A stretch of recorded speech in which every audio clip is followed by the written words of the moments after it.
أحب الوفاء بشتى الصور، أحب الوفي الأمين الأغر.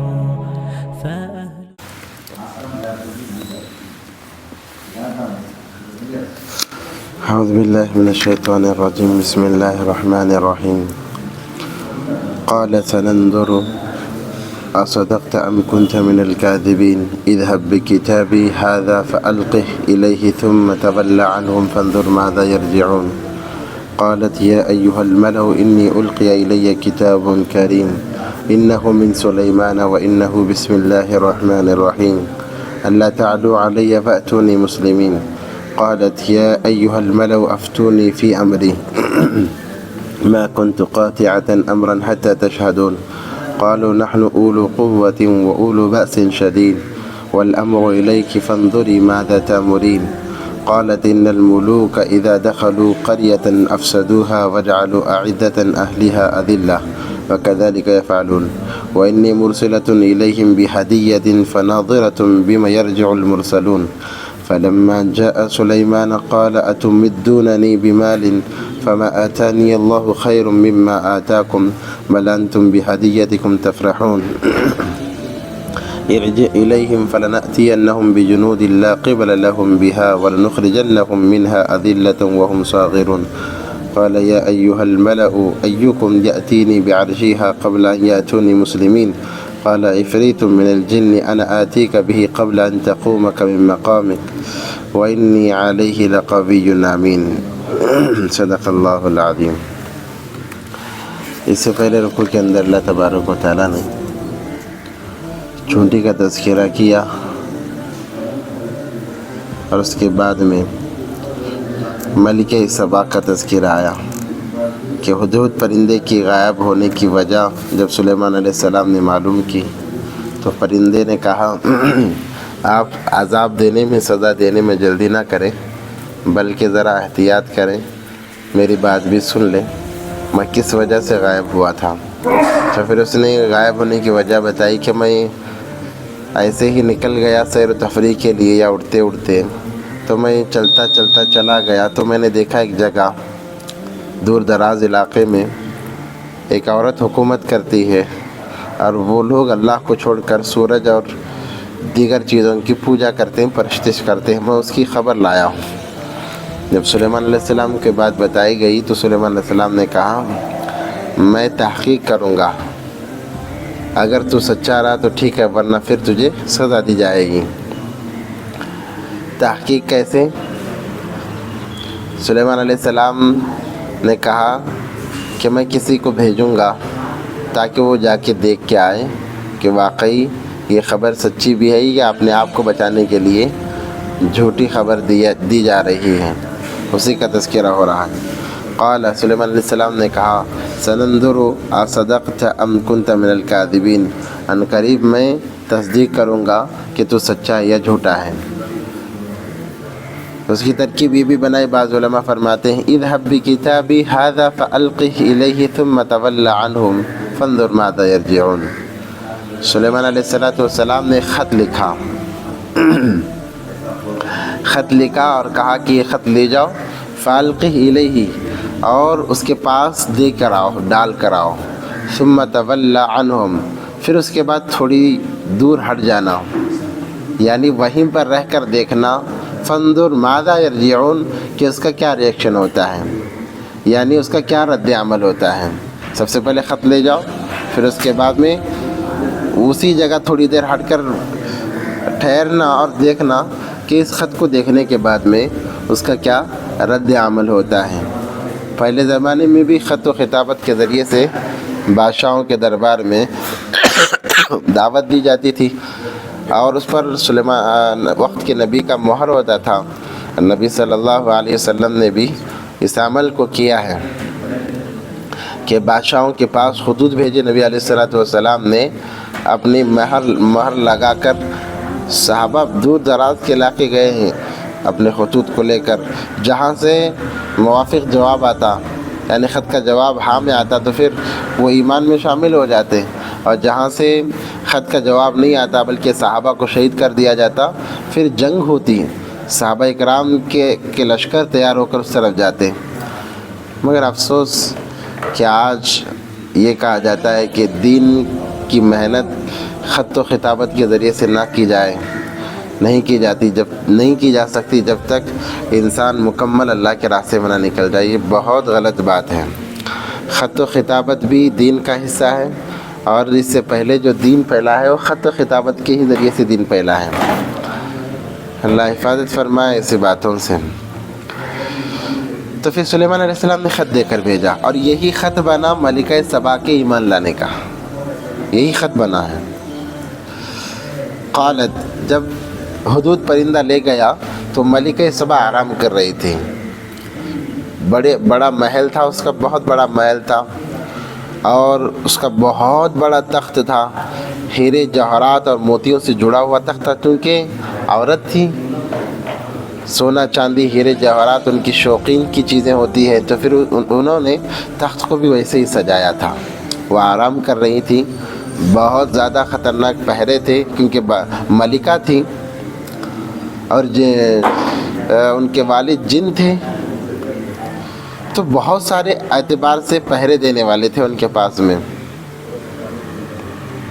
الغرض یہ پرندہ کواڑوں سے ہوتا ہوا داخل ہوا، حدود پرندہ، ملکہ سبا سو رہی تھی، لے جا کر اس کے سینے پر خط رکھا، اور پھر دور جا کر انتظار کرنے لگا کہ جاگے۔ جب ملکہ سبا جاگی ہے، اپنے سینے پر وہ خط لفافہ دیکھ کر حیران ہو گئی کہ اتنے سخت پہرے کے بعد میں کون آ کر میرے سینے پر یہ خط رکھ گیا، یہ لفافہ رکھ گیا۔ سب سے پہلے تو اس کے لیے یہی سب سے بڑے حیرانی کی بات تھی۔ جب خط پڑھا تو پھر حیرانی میں اضافہ ہو گیا، اسے پتہ چل گیا کہ جو انسان، جو بادشاہ میرے سوتے ہوئے میرے سینے پر خط کو پہنچا سکتا ہے، یہاں تک لا سکتا ہے، وہ کچھ بھی کر سکتا ہے۔ سلیمان علیہ السلام کی طاقت کا اندازہ اسے ہو گیا غیر محسوس طریقے سے۔ تو حدود پرندہ وہیں پر بیٹھ کر دیکھتا رہا۔ اس نے کہا، قالت یا ایھا الملأ، اے بادشاہو، اے وزیرو، امیڈیٹلی ساروں کو جمع کیا اسی وقت میں فوراً، کیونکہ اس نے خط دیکھا اور اتنے پہرے ہونے کے باوجود خط یہاں تک آیا ہے، تو یہ بہت بڑی طاقت کی بات ہے۔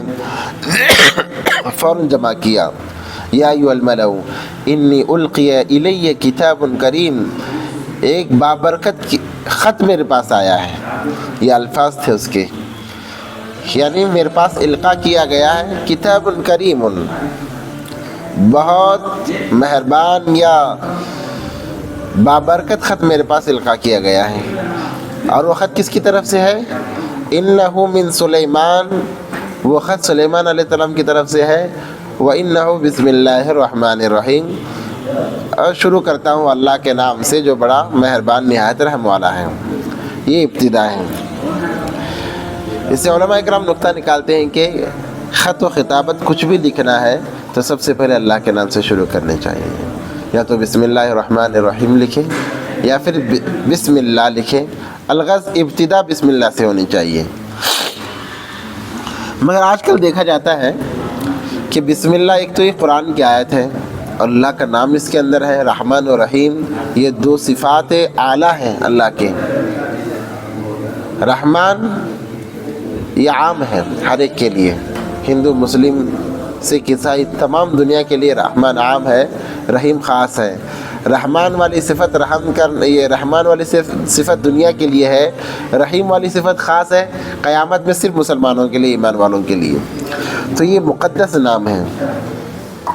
اسی لیے یہ کہتے ہیں کہ جو کاروباری لوگ ہیں، کاروبار شروع کرنے سے پہلے 11 مرتبہ بسم اللہ الرحمن الرحیم پڑھ کر کاروبار شروع کریں گے، اللہ اس کاروبار میں اتنی برکت دے گا کہ بندہ لیتا لیتا تھک جائے گا۔ اس کے بڑے فضائل ہیں بسم اللہ الرحمن الرحیم کے، اس وقت میں وہ موقع نہیں ہے۔ الغرض ہر کام کی ابتدا بسم اللہ سے ہونی چاہیے۔ مگر افسوس اس بات کا ہوتا ہے کہ آج دیکھنے میں آتا ہے کہ اس نام کی بے حرمتی کی جاتی ہے، خاص کر کے شادی کے رخوں میں یا اور کسی چیزوں میں بسم اللہ الرحمن الرحیم لکھا ہوا ہوتا ہے، شادی کا رخ، اس کو دیکھتے ہیں پھر اٹھا کر پھینک دیتے ہیں، وہ پاؤں میں آتا ہے، یا پھر کچرے میں ڈال دیتے ہیں، پھر لے جا کر اسے پھینک دیا جاتا ہے۔ وہ جب کچرا لے جانے والے جاتے ہیں تو اسے پاؤں میں رونتے ہیں، بہت بے حرمتی ہوتی ہے۔ شادی کے رقعوں میں شادی کے رقعے کو پھینکنا نہیں چاہیے، کیونکہ اس میں ایک تو بسم اللہ لکھا ہوا ہوتا ہے، دوسرا اس کے اندر نام ہوتے ہیں جو نبی کے بھی نام ہیں، اللہ کے بھی نام ہیں۔ اس سے جن کا نکاح ہو رہا ان لوگوں کی زندگیوں پر اثر پڑتا ہے۔ جب جب اس کی بے حرمتی ہوتی رہے گی، ان کے نکاح والی زندگی پر اثر پڑتا رہے گا۔ اس لیے بہت احتیاط کرنا ہے۔ احتیاط کیا کرنا ہے؟ رخ بنانے کی ضرورت ہی کیا ہے؟ اس سے کیا فائدہ ہونے والا ہے؟ جو تمہارے رشتہ دار ہیں جاؤ خود ملاقات کرو، بات کرو، معاملہ ختم ہے۔ جب انسان رواجوں میں پڑتا ہے تو اپنے اوپر ایک بوجھ ڈال لیتا ہے، یہ رواج ہے۔ پہلے تو ایسا نہیں تھا، شریعت میں ہے ہی نہیں کہ آپ رقعہ بناؤ اور رقعہ دے کر آؤ، کارڈ دے کر آؤ۔ ہاں، راجہ مہاراجاؤں کا، بادشاہوں کا ایک نظام رہا ہے کہ وہ اپنی شان سمجھتے تھے کہ کوئی چیز دے کر بھیجنا، اس لیے یہ رواج چلایا گیا۔ تو پھر وہ بادشاہ اور شاہانہ جو رواج ہے وہ عام مسلمانوں میں بھی آ گیا۔ اس کا اصل طریقہ یہی ہے کہ خود جائیں چل کر جائیں، یہ سب سے بڑی شان ہے، تاکہ اس کی بے حرمتی نہ ہو۔ تو بسم اللہ الرحمن الرحیم سے ابتدا ہوئی، اللہ تعالی علیہ واتونی مسلمین، یہ اس کا مضمون تھا۔ کیا تھا؟ اللہ تعالی علیہ، میری بات کو مان لیا جائے، واتونی مسلمین، اور مسلمان ہو جا، میری بات کو مان لے اور مسلمان ہو جا۔ قالت، اس نے کہا ملکہ سبا نے، یا ایھا الملأ افتونی فی امری، اے میرے وزیروں مجھے فتویٰ دو اس معاملے میں، اس کام کے بارے میں، یعنی اس بارے میں مجھے بتاؤ کہ اب میں کیا کروں۔ سلیمان علیہ السلام کی طرف سے خط آیا ہے اور انہوں نے کہا ہے کہ ہم سورج کی پرستش کو چھوڑ کر ایمان لے آئیں، مسلمان ہو جائیں، آپ مجھے فتویٰ دو اس کام کے بارے میں کیا کیا جائے۔ ما کنت قاطعۃ امرا حتی تشہدون، میں کوئی فیصلہ اس کام میں نہیں لے سکتی یہاں تک کہ آپ کا ساتھ نہ ہو، آپ لوگ مشورہ دو مجھے کیا کرنا چاہیے، کیونکہ یہ خط بڑا عالی خط ہے، بڑا مکرم خط ہے اور اتنے پہروں کے باوجود مجھ تک پہنچا ہے، اس لیے میں کچھ فیصلہ نہیں لے سکتی۔ اب سوال یہ پیدا ہوتا ہے کہ کیا عورت ملکہ بن سکتی ہے، حکومت کر سکتی ہے؟ اہل سنت والجماعت کا عقیدہ متفقہ طور پر فیصلہ یہی ہے کہ عورت حاکم نہیں بن سکتی، کسی مرحلے میں بھی نہیں بن سکتی۔ جس رعایا پر حکومت عورت کی ہوتی ہے وہ رعایا تباہ و برباد ہو جاتی ہے، عورت کو حاکم بنانے کی اجازت نہیں۔ اسی لیے ہاں البتہ یہ بات ہے کہ مشورہ اس سے لیا جائے، وہ مشورہ دے سکتی ہے، کیونکہ عورت کم عقل والی، کم دین والی ہے، وہ چاہے جتنی بھی اپنے آپ کو پڑھی لکھی کہہ لے، اس کی عقل بھی کم رہے گی، دین بھی کم رہے گا، اس لیے انہیں حاکم نہیں بنایا جائے گا، ان سے مشورہ لیا جا سکتا ہے۔ مگر چونکہ یہ سورج کو ماننے والے تھے تو یہ ملکہ تھی، تو انہوں نے کہا کہ میں فیصلہ نہیں لوں گی جب تک آپ لوگوں کا ساتھ نہ ہو۔ قالوا، انہوں نے کہا، ان کی رعایا نے کہا، جو وزیر تھے انہوں نے کہا، نحن اولو قوہ، ہم لوگ بہت طاقتور ہیں، وہ اولو بأس شدید، اور ہم بڑے خطرناک جنگجو ہیں، اور واقعی وہ بڑے جنگجو تھے، طاقتور تھے۔ والامر الیک فانظری ماذا تأمرین، یہ کام ہم آپ کے حوالے کرتے ہیں، آپ دیکھو کیا کرنا ہے، ہم تو ہمت دے رہے ہیں آپ کو کہ ہم طاقتور ہیں اور ہم جنگجو ہیں، آپ جو فیصلہ کریں گے ہمیں منظور ہے، آپ کے ہر فیصلے پر ہم تیار ہیں۔ وہ یہ کہنا چاہ رہے تھے کہ ہم لڑائی کریں گے، جب انہوں نے خط بھیجا ہے تو ہم جا کے لڑائی کریں گے، ہم ان پر قبضہ کریں گے، یہ ان کا منشا تھا، انہوں نے ان کے اوپر ڈال دیا۔ مگر یہ ملکہ سبا بڑی ہوشیار تھیں، اللہ نے بڑی ذہانت دی تھی انہیں۔ قالت، انہوں نے کہا، ان الملوک اذا دخلوا قریۃ افسدوها، اس نے کہا کہ جب بادشاہ کسی بستی میں داخل ہوتا ہے فساد برپا کرتا ہے، یعنی اس بستی کو تہس نہس کر دیتا ہے، وجعلوا اعزت اہلها اذلہ، اور وہاں کے عزت داروں کو ذلیل کر دیتا ہے، کہ جب بستی کو ختم کر دیا یعنی غلام بنا لیا تو پھر جو عزت دار ہے وہ تو ذلیل ہو ہی جائے گا۔ یہ بڑی ہوشیاری کی بات کی اس ملکہ سبا نے۔ وَكَذَلِكَ يَفْعَلُونَ، اور وہ اسی طرح کریں گے، کیونکہ انہوں نے اتنے پیروں کے باوجود خط مجھ تک پہنچایا ہے، قاصد نہیں بھیجا ہے، خط ڈائریکٹلی مجھ تک پہنچایا ہے اور وہ ایسا کریں گے۔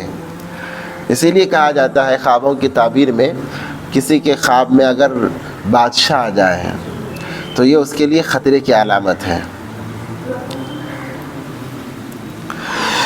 وَإِنِّي مُرْسِلَةٌ إِلَيْهِمْ، اس وقت کے بادشاہ جو سی ایم ہیں، پی ایم ہیں، ایم ایل ایس ہیں، یہ اس وقت کے بادشاہ ہیں، ان کا خوابوں میں آنا اس کی تعبیر خطرے کی علامت ہے۔ انسان کو چوکنا ہونا چاہیے، صدقہ خیرات کرنا چاہیے جب ایسے خواب دیکھے۔ وَإِنِّي مُرْسِلَةٌ إِلَيْهِمْ بِهَدِيَّةٍ فَنَاظِرَةٌ بِمَا يَرْجِعُ الْمُرْسَلُونَ، تو اس نے ایک چالاکی اور کی، اس نے کہا کہ میں ایک مسافر بھیجوں گی، ایک سفیر بھیجوں گی اس بادشاہ کی طرف جس نے مجھے خط بھیجا ہے۔ کیسے؟ بِهَدِيَّةٍ فَنَاظِرَةٌ، بہت سارے ہدیے دے کر، بہت سارے نظر و نیاز دے کر، بِمَا يَرْجِعُ الْمُرْسَلُونَ، اور دیکھتی ہوں وہاں سے کیا لوٹتا ہے، وہ جو میرا قاصد جانے والا وہ وہاں سے کیسے لوٹتا ہے۔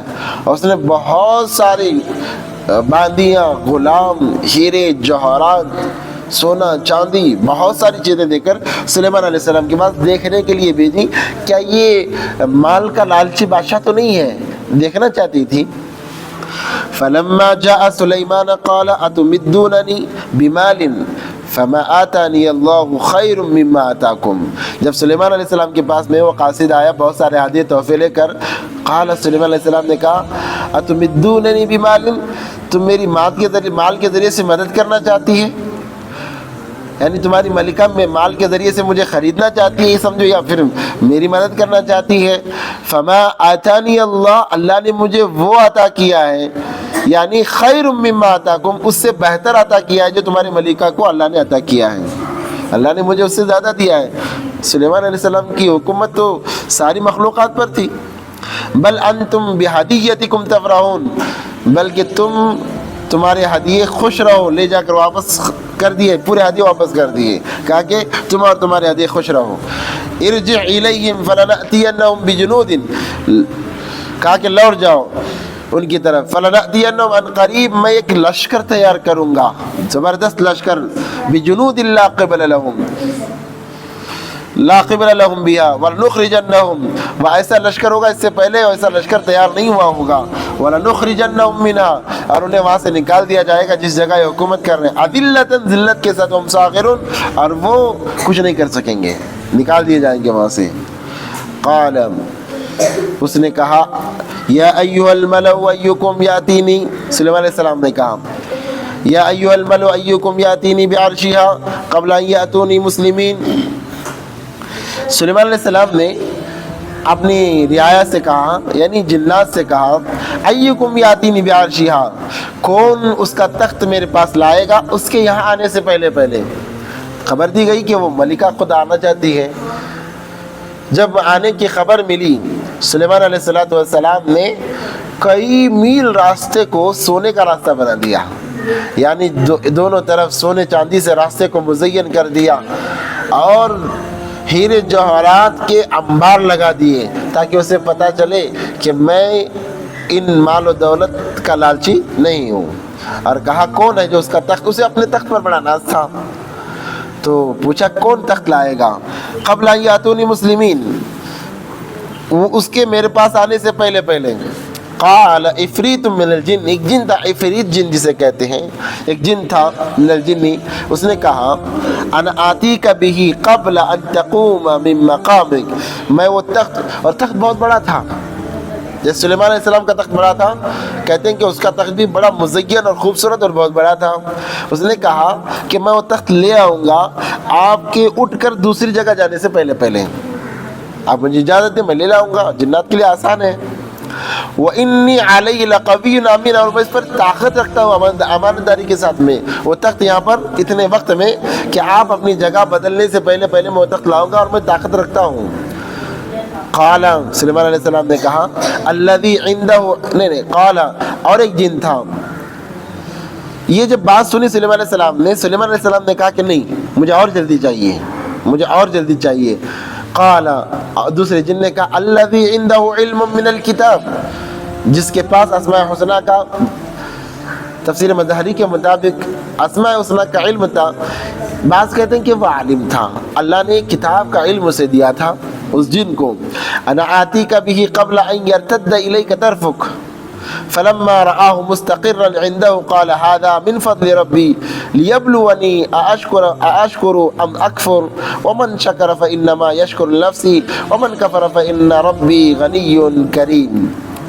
اس نے کہا انا آتیک بہ قبل ان یرتد الیک طرفک, آپ مجھے اجازت دے, آپ آنکھیں بند کر کے کھولنے سے پہلے میں لاؤں گا. اتنی طاقت اس کے اندر تھی کہ اس نے کہا آنکھیں بند کر کے کھولنے سے پہلے لاؤں گا. حکم ملا, سلیمان علیہ السلام نے پلک کیوں جھپکی نہیں تھی, وہ تخت سلیمان علیہ السلام کے سامنے حاضر تھا. فلما رآہ مستقرا عنده قال, جب دیکھا کہ وہ تخت آ گیا ہے, قال صلی اللہ علیہ وسلم نے کہا هذا من فضل ربی, یہ میرے اللہ کا فضل ہے, یہ مجھ پر میرے اللہ کا فضل ہے. مگر آج لوگ بلڈنگوں کے اوپر هذا من فضل ربی لکھتے ہیں. هذا من فضل ربی کب سلیمان علیہ السلام نے جب وہ تخت آ گیا تب کہا لیبلونی ااشکر ام اکفر, لیبلونی یہ میرا اللہ کا فضل ہے مجھ پر, تاکہ میں اللہ دیکھنا چاہتے ہیں کہ میں اللہ کا شکر بجا لاتا ہوں یا انکار کرتا ہوں. ومن شکر, اور جو شکر کرتا ہے, فإنما یشکر لنفسہ, وہ اپنے آپ پر شکر بجا لاتا ہے, احسان کرتا ہے. ومن کفر فإن ربی, اور جو انکار کرتا ہے, فإن ربی غنی کریم, اللہ تبارک و تعالیٰ تو ان تمام چیزوں سے غنی ہے. اس رکوع کے اندر اللہ تبارک و تعالیٰ نے دو تعلیم دی ہے. سب سے پہلے تو یہ کہ ہر کام کی ابتدا بسم اللہ سے ہونی چاہیے, ہر کام کی ابتدا بسم اللہ سے ہونی چاہیے. پھر اس کے بعد میں ملکہ سبا کی ہوشیاری کو بتایا اللہ تبارک و تعالیٰ نے کہ وہ ایسی ملکہ نہیں تھی کہ جیسے ہی کوئی بات آئے فوراً فیصلہ کر دیا اور جنگ کے لیے تیار ہو گئی. اس نے بڑی عقل مندی اور ہوشیاری سے کام لیا کہ اس نے مشورہ کیا. اس میں مشورے کی اہمیت کو بتایا گیا کہ مشورہ کتنا زیادہ معنی رکھتا ہے. اس لیے کہا جاتا ہے کہ گھر میں بھی کچھ بھی کرنا ہو تو مشورہ کیا جائے. مشورے میں کہتے ہیں کہ خیر ہے, مشورے میں خیر ہے, اور جو کام مشورے سے کیا جاتا ہے اللہ کی مدد شامل حال ہوتی ہے. اگر یہ ملکہ بغیر مشورے کے چڑھائی کرتی تو خود بھی ہلاک ہو جاتی اور رعایا کو بھی ہلاک کر دیتی. تو اس کی چالاکی بتائی کہ وہ چالاکی کیا تھی کہ اس نے مشورہ کیا اپنی رعایا سے اور کہا کہ جو بادشاہ اتنے پہرے کے ساتھ خط مجھ تک پہنچا سکتا ہے, وہ کچھ بھی کر سکتا ہے, تو بتاؤ تم میں کیا کروں. اور دوسری چالک اس نے یہ کی کہ جانچنے کے لیے, کیونکہ بہت سارے بادشاہ مال کے لالچی ہوتے ہیں, اس نے بھانپنے کے لیے, جانچنے کے لیے بہت سارے ہدیے تحفے دے کر بادشاہ کے دربار میں بھیجا تاکہ دیکھوں وہ کس چیز کی لالچ کرتا ہے. مگر جب پتہ چلا وہ تو صرف ان کے اندر تو صرف لالچ ایمان کی ہے, تو اس نے کہا کہ میں خود چلوں گی.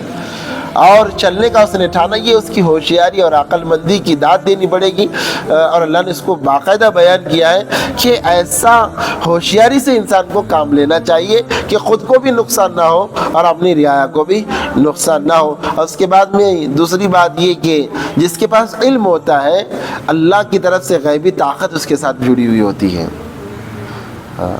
علم جب ہوتا ہے انسان کے پاس میں اللہ کی طرف سے غیبی طاقت جڑی ہوئی ہوتی ہے, تو یہ علامت ہے اس جن کی کہ پلک جھپکنے کے برابر اس نے اتنا بڑا تخت لاگا سلیمان علیہ السلام کے سامنے پیش کر دیا.